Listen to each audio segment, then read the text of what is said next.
निवडणुकीसंदर्भात महापौर पदाच्या उमेदवारीसाठी शिवसेनेकडून हर्षाली चौधरी आणि त्याचबरोबर उपमहापौर पदासाठी भारतीय जनता पार्टीचे राहुलजी दामले या दोघांनी नामांकन फॉर्म उमेदवारी अर्ज जो आहे हा दाखल केलेला आहे। महाराष्ट्र राज्याचे मुख्यमंत्री देवेंद्र फडणवीस साहेब, उपमुख्यमंत्री एकनाथजी शिंदे साहेब यांच्या नेतृत्वाखाली या दोघांनी इथे उमेदवारी अर्ज दाखल केलेला आहे।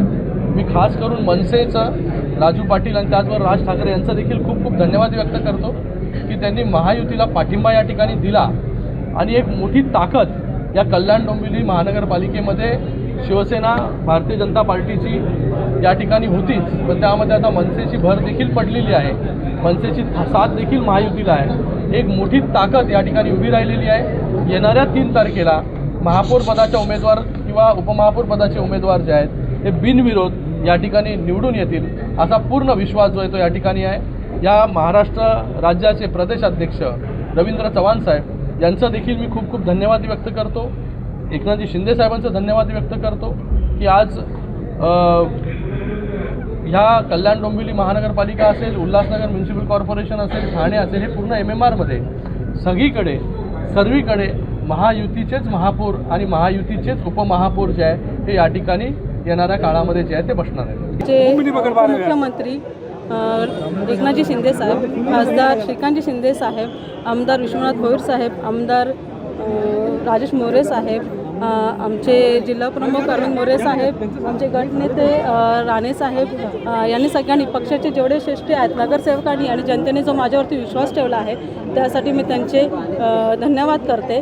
आणि एक महापौर पदावर जेव्हा मी विराजमान होणार आहे त्यावरती जो जनतेचा जो काही विश्वास आहे त्या विश्वासाला नक्कीच मी तडा जाऊन देणार आणि पक्षाने जो विश्वास दाखवला त्यासाठी धन्यवाद। हे जो आजची मला संधी दिली याच्याबद्दल माननीय देवेंद्रजी फडणवीस, एकनाथजी शिंदे, रवींद्रजी चव्हाण आणि खासदार श्रीकांतजी शिंदे या सगळ्यांचे मी आभार मानेन। जो विश्वास माझ्यावर टाकून ही जबाबदारी दुसऱ्यांदा माझ्यावर दिली आहे ती जबाबदारी देण्यामागे निश्चित काही कारणं असतील आणि ती कारणं जी असतील किंवा ज्यासाठी मला ही संधी दिली त्याचं सोनं करण्याचा मी निश्चित प्रयत्न करीन।